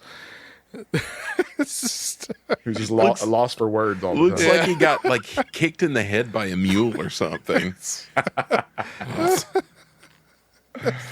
oh man, it's a great face. great. Yeah, he had his thing, man. Yeah, he has a face for radio for sure. Boner bounces his way down the remaining field and ends up scoring Medfield's first touchdown. Well, during the celebration, Ned emerges from the locker room, now disguised as a Medfield player with a really ill-fitting helmet, in hopes of eluding Hawk and the police. But Hawk spots him and down on the field, or on the sideline really, and he ends up making his way towards the bench. Now, for the next few minutes, it's just a series of football flubber gags as Medfield makes a comeback. And it's just like, as I said, this is a rehash of the basketball game from the first film. Mm-hmm. Of course, the Rutland coach gets upset with the officials, and the official just dismisses them. And but instead of basketball, it's now football this time. So I mean, I thought, again, I wasn't too thrilled with that part, and I also felt it went a little too long. But I still think they did a better job covering football than Gus did. So, Oh yeah, True. Well, yeah. Also, we get the old couple of choice callouts for the old Razzle Dazzle play Yes. and the old Statue of Liberty play, both Yes. of which I've always referred to in watching actual football. Like, oh, it's the old Statue of Liberty play. well, with Medfield only trailing by a few points, Rutland finds a way to stop Medfield by making a human pyramid, to stop them from throwing Boner over them. Boner's now lost some flubber gas in his suit, and while he's trying to reinflate it, something happens to the suit. It's not exactly clear what happens. I think I guess the valve breaks or something. The valve that controls breaks, it. yeah. Yeah, and so he kind of overinflates. Now he's more like balloon form, and just like a big kind of ball. And this time when they give him the ball, he just bounces around from player to player. And Pom-pom. floats through the air. He floats through the air until the suit loses its seal completely, and then Boner ends up on the other end of the field from where Medfield needs to be, and he's all the way back on Medfield's 2-yard line with 8 seconds to play and down 2 points. I gotta say, the special effects are pretty good throughout all of this, insanity. It's pretty good practical effects. I guess it's better than the bouncing in the basketball part, I thought. Well, anyway, Boner reminds Biff about his idea to put the flubber gas in the football, and boy, wouldn't you know it, there's just enough time for one more play. Later, Humph went on to manage for the Patriots. Yep, exactly, because it's Inflate Gate 2.0. When Medfield puts flubber gas in the ball, and Biff, who's removed his helmet for some reason, did you notice that? He took his helmet off. I didn't notice. Yeah, and he attempts to kick a 98-yard field goal to win the game. Biff does indeed make the kick, and the crowd goes wild. The announcers notice that the ball is not stopping, and even remark that it appears to be going into orbit. And you're right. The color commentator he's just at a loss for words. Just the jaw dropped, dead eye, like wonky eyes and everything. Yeah, but Lynn's so good in that. He's amazing. So during the celebration, Hawk and a whole lot of policemen find Brainard and attempt to arrest him. But Ned runs out on the field, and through a bunch of nice moves, he kind of makes them all miss. I love that scene. Sped up too. Yeah. Yeah. Well, eventually they get him, and he's carried off the field in front of Betsy and Shelby. As Shelby laughs, he's laughing his face off. He's like, ah, and Betsy tells him to shut up and stuffs a pom-pom in his mouth. But why is she with him? What do you expect from Shelby? Yeah. You invited him to dinner. You know how he is. And she was like, oh, he's such a dear, sweet man. You invited him to dinner, which caused this whole problem. Yep. He's such a Cameron crazy. You're just like, oh, shut up. Absolutely. That my whole youth, I said this, absent-minded professor, we did that. My whole youth, I associated Rutland with Duke, and that is spot on. The next shot is the Medfield Courier newspaper saying that Professor Ned Brainard is on trial as the county brings criminal damage suit against him. Then I think it's a cut to like a newscast showing some pretty amazing photo stills from the courtroom. Yes. Of course, my favorite one's the one of Hawk. Just that look on his face. I really love it. And his hair's like standing on end. It's great. He looks like Einstein. Albert Einstein, kind of. So the newscast gives a rundown of what's happened so far in the trial, and apparently Brainard is representing himself. And then the prosecutor, who looked really familiar, I was like, that's the first of all, I thought two people. I was like, that's the general from the first movie who was shooting missiles at Ned when he approached DC. And it's also the dean from the computer working machines. Yeah, that's right. I'm starting to remember this stuff. I don't know why, but I do remember this stuff. It's happening. He's a good foil guy. Like, he's a good snooty dude. Yeah. 7, 6, 5. Well, while being interrogated by the prosecutor on the stand, Ned gives some rather insightful commentary on education and fear and the importance of failure. So much so that I think that scene could like go viral right now if it was shared on social media. Yeah, you may be right. Days. Yeah, it's like a surprisingly deep little analysis. Yeah, it was really good. I was like, wow, I've never done this in any of the films that we've watched, but I almost rewound it a little bit and watched that part again. You've never rolled it back to watch another scene? No, I have not. Quicker that it's over, the better. So the courtroom gallery applauds to Ned's responses, but the judge isn't happy about it and threatens to use the bailiff to clear out the court if it happens again. Of course, the bailiff, played by Don Ames, who's another reoccurring Andy Griffith Show cast member, and even he was also in Herbie Rides Again. Yeah, remember, he's the old man when in San Francisco with that. When he's at the party, he's running the party, and they land in his pool or something. Yeah, that's right. They do a real awkward shot where they cut to the bailiff, and he just sort of like stands there. Yeah. I agree. He's like he didn't know what to say. 2 or 3 counts. Like, he's just like, oh, what? Who, me? What? It's like he's worried that he's going to have to actually do something. Yeah, he's going to do his job. Yeah. Well, Biff comes running into the courtroom, and he tells Betsy to stall because he's got an idea. And when Ned tells the judge that he doesn't have any witnesses to call, and the judge kind of berates him a little bit for not having any witnesses for himself, Betsy kind of volunteers, and the judge allows it. And she ends up giving like her testimony in her own way, in her own words, and as instructed by the judge. And that ends up eating up a lot of time. And she and Ned kind of work out their relationship in front of everybody, in front of the court. But this this buys time and allows Biff to arrive with his defense to help the professor. And okay, I know this is going to be controversial. I know a lot of people were excited to see him, but I was not when Ed freaking Wynn shows up as Biff's surprise witness. Oh, you didn't want to Ed make you Wynn, some man. toys? I do not care for Ed Wynn. I don't know why. Yeah. You don't love to laugh. We're about to have to go look at Ed Wynn's filmography now and start pulling more movies. Yeah, I know. I was afraid of that.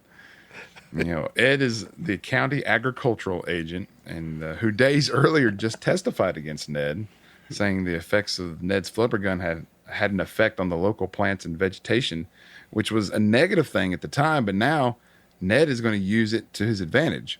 Well, so real quick, wasn't he the fire chief in the first one? Yeah, he was. Yes. So we've got Yes. him changing jobs. The Air Force general guy, like talking on the thing, has decided to be a lawyer. A lot of movement around, around the town, career wise. Much opportunity. A lot of opportunity. Apparently, Medfield County wasn't a real breadbasket for agriculture when. Oh, this is a hilarious detail. Bad soil in Medfield County. Ed keeps pulling out all these like tiny, what would you call them? Just tiny examples of rutabaga or something. What's he? Where's the rutabaga? Where's the rutabaga? Yeah. I like his whatever it is. You couldn't get a respectable burp. Oh, it was a radish. You couldn't get a respectable burp out of a dozen. Yeah, well, now apparently it's like suddenly the ground is extremely fertile and the crops are growing like crazy, and this is all due to flubber fallout, or as the prosecutor called it, or dry rain as Ed Wynn calls it. And when asked to prove this, Biff and the others end up bringing in samples of this very large, comically large produce, which just causes mayhem in the courtroom. The judge tries to get a hold of things, but when the prosecutor pleads with him, please do something, the judge is like, "You're right," and just immediately dismisses the case. And I don't know what the legal foundation of any of this is, but whatever. Yeah. Legality doesn't seem to be very important. No. And like respect for the courtroom doesn't seem to matter much either, because then a marching band just comes storming through the courtroom. Well, this judge is really mellow because he was just eating up Betsy's like ramblings of nonsense, and he's just like, "No, this is fine. This is good." I did like when the prosecutor though said something like, "This is just a waste of time," and then he puts him in his place. He's like, "Prosecutor, your time." Or my time is your time. Yeah. And I was like, oh, that's good. So the marching band comes through. Ned and Betsy happily embrace, and then they leave the chaotic scene, and they fly off in Ned's flying flubber car, and they have a smooch, and then the movie ends with a shot of they're like passing satellites in space. But then we see the football that Biff had kicked at the end of the game still spiraling end over end towards the reaches of space. That concludes Act 3 and the end of Son of Flubber.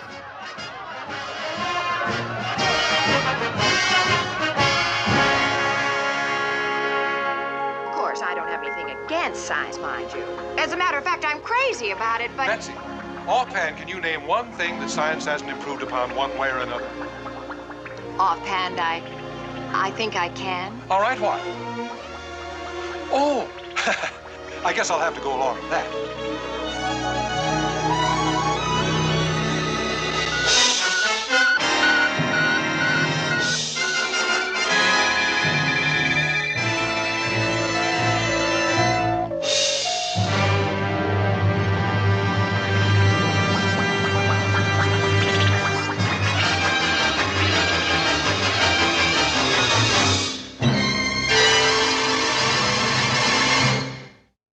Abrupt ending.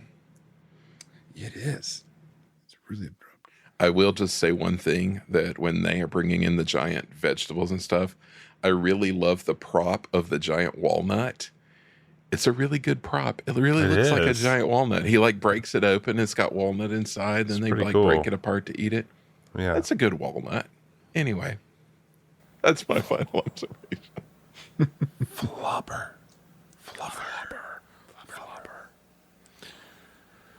Well, we've visited Medfield College yet again, gentlemen, and what a movie that was.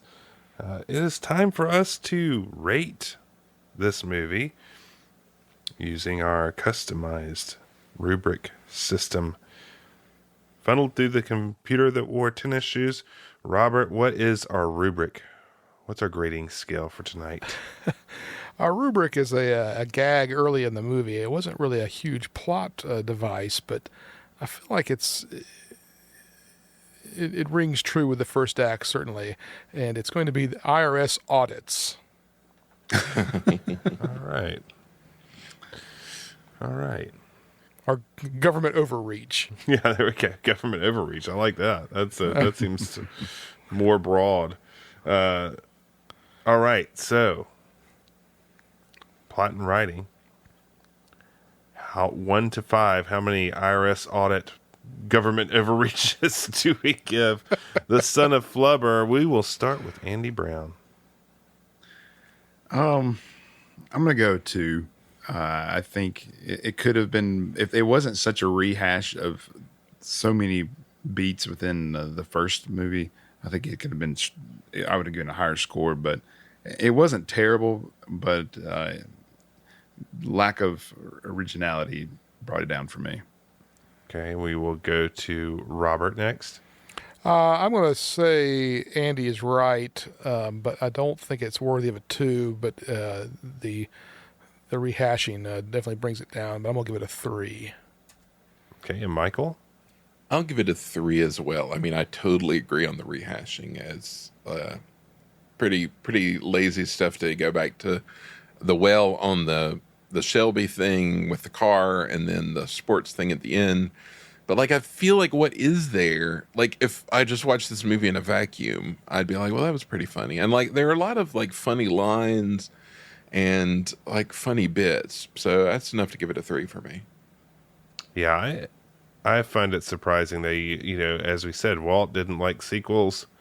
I'm surprised that the first sequel they had was so derivative of the first one. But if you would have had the first act on its own, I would have given it a much higher score. But I agree. I will say 3 as well. So let's move on to casting and acting. 1 to 5. Michael, what do you give the casting and acting? I give it, gosh, it's hard to say because pretty much everybody does pretty well for themselves. I'll give it a 4. I mean, it's hard not to go to 5 just for the amount of like amazing actors in tiny roles. There are so many people I would have loved to see more of in this movie just because they're just hilarious people in little throwaway roles. But I'll give it a strong 4. Yeah, I'll agree with that. Just word for word, I think. The actual cast is just impressive amount of talent. And the acting was good. I just don't, I wish there would have been better usage of a lot of the cast, but yes, they can't help that. We'll go to Robert. What do you give it? Yeah, I'm going to agree with that and go with a 4 as well. I felt like Hawk missing in the second act was a letdown, but still, I liked everyone's performance. That's a plot writing thing, though. That's not a casting. Yeah, that's true. Yeah, that's true, yeah. Andy? Even with Edwin withstanding, I give this a 4. I agree with you guys. I thought everyone was cast well and did a good job. Even Betsy, as annoying as she was, I think the actress played the role well because it made me not like her. Yeah. She does it to a T. And her voice talents. You can't forget that. Right. Next, we're going to go to production value. I'll start this. I'm going to give it a 3. I feel like, again, I'd probably give Absent Minded Professor a 4, is what I'm assuming. I felt like some of this didn't look as good as Absent Minded Professor. It's like they tried more things and some of it didn't look as good. I think, some of their effects and the black and white look great and some do not. And I love the music. I love George Bruns's music, but it's also nothing new. So it's just kind of the same tale for me. So 3 for that. We'll go to Robert next. Yeah, nothing jumped out at me. It's not a 4, but I wouldn't give it a 2, so I'm going to go with right in the middle of the road again and give it a 3 as well. Okay, and we will go to Andy. How many IRS audits? I give it a 3 IRS audit / government overreach. I'm with you. I don't. There was nothing that was just brought it down to a 2, but nothing that made it go up to a 4. I was disappointed that there wasn't as many science noises as there were. That's true. There's some really great ones. There was some kind of animation showing Flubber gas doing something. Yeah. There was That we didn't that call kind that of out. That was stuff. good. Yeah. That's right. Violent. And yeah, I think the football gags were, it to me, it looked better, as ridiculous, even though I didn't care for the whole sequence. It looked better and was shot better than the way they did it in the first film. Mm-hmm. But so 3 feels fair. All right, and Michael, production That's value. a hard one for me. Because I mean, they didn't use the car as much as they did in the first one, but I think like all the stuff they did with the football game was good, and some of the stuff with people flying around the backyard was good. Also, the amount of glass they managed to explode was impressive. True. That's true. Just for practical effects, I'm going to give it a low 4. Okay. We'll go right back to you, Michael, for entertainment value. How many IRS audits, government overreaches do you give the entertainment value of Son of Flubber? This one's super hard because, like, aside from we've talked about the stuff that's derivative of the first movie. We haven't really talked about another thing, which is, like, the story's kind of a mess. Like, what point does Desiree serve? Like, what point does Ned and Betsy fighting serve? Like, there's just too much there. Like, he's trying to do the science thing, they're trying to save the college thing, there's the broken glass, there's this and there's that. And just the needless drama, which I assume only there to give us an excuse to abuse Shelby some more. So it's sloppy, but I feel like what's there is entertaining, is the thing. Like, I recognize all its weaknesses. I recognize that it's kind of a mess. But like, just the bits and pieces of it are all like pretty funny to me. I'm gonna give it a 4, which I don't think is like saying it's a 4 in quality, but is a 4 in entertainment. Fair enough. We will go next to Robert. I think Michael just kind of hit the nail on the head. There's a lot of bits and pieces that made me entertained throughout the whole thing as well. I look back to my childhood and why I liked it then, and a lot of it's still there. So yeah, I'm gonna go with a 4 as well. Not because it's everything else made it a 4, because I've been giving mostly 3s, but I think it's worthy of a low 4.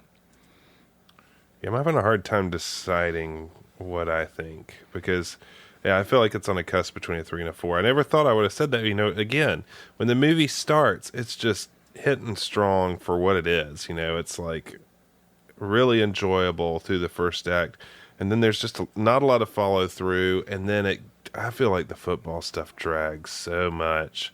To me, it's like, it's they're doing it again, like we've said, but I guess I'm going to give it a low 4. I'm kind of tempted to give it a 3, but I feel like with the other stuff I've rated at a 3, that would just be terrible. So I'll go with 4. And we'll end with Mr. Andy Brown.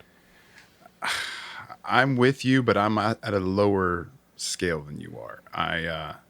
There are parts that I enjoyed, but there are many problems, I think, with the movie. Like you said, the football sequence seemed to go on way too long. I felt like the glass breaking and all that those pieces, all that took a long time. The movie kind of slowed down, and with the weaker story. For me, it was hard to separate it from the previous movie. I couldn't. I wasn't able to, like you said, look at it in a vacuum. It was just, I guess, it was so closely tied to the first one that I couldn't do that. So I'm going to give it a 2. I don't think it's. I think 2 sounds harsher than I really feel, but I don't think it's good enough for a 3 at the same time. And so if I had to choose a number, I'm going to stay with 2. All right, this should be interesting. Let's plug this into the computer that wore tennis shoes and see how many IRS audits and government overreaches fall out. Robert, what's the total here, or average?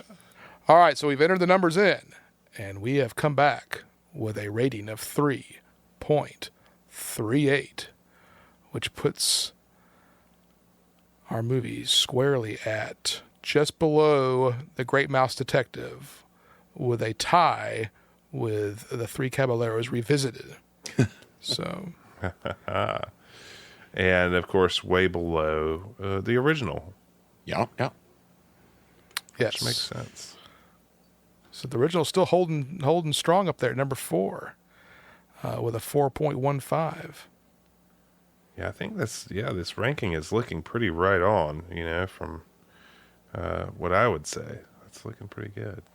What do you all think? Let us know. You can email us at info@medfieldfilm.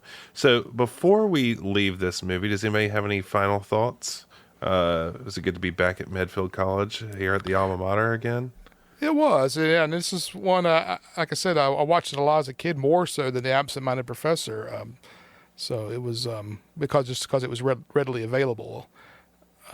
So it was nice to get back into it because I really enjoyed it as a kid, and I didn't have those overlapping cues as much because I just wasn't aware of them at the time. Right. It's always good to go back to Medfield, see what's happening. Oh, absolutely. Well, we're going to leave Medfield. We will never leave the Film Society, but we're going to go somewhere else for our next week. Robert, what's up next? So as we venture into season 3, we've kind of set up an unintentional pattern from our second season that I decided to kind of keep in place. I liked how it flowed. So last year we went into the sci-fi realm on our second movie with Tron, and this season we're going to stay in that sci-fi realm and check off a bucket list movie that I have not seen, and I can't wait to discuss it with you guys. And that movie is The Black Hole, which we teased last episode.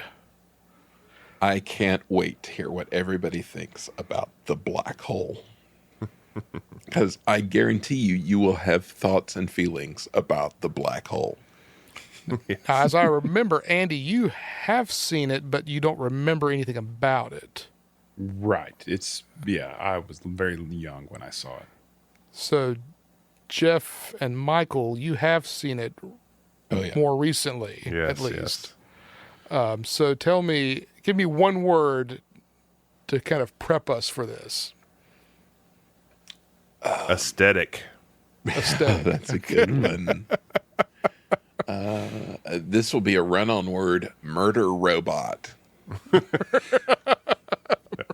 I'm in. I'm excited now. Murder robot kind of goes in the same category as Binders of Women, kind of. Is that going to be our rubric for next week? Murder robot. Murder robots. It will be, my friend. It will be. It will be. Talk about your government overreach. So I want to take a quick moment to give a few shout-outs. Our humble little podcast is starting to grow and expand its listenership. So I would like to take a moment to point out some things. I've been looking at the statistics for the podcast, and when we started out, we were hovering around like 99% of U.S. listeners. We've slowly started to trickle into our northern friends up in Canada, and then we have spread over to the United Kingdom by the time the second season rolled around. But to my surprise, we are really starting to pump numbers into Germany, Jordan, and Taiwan.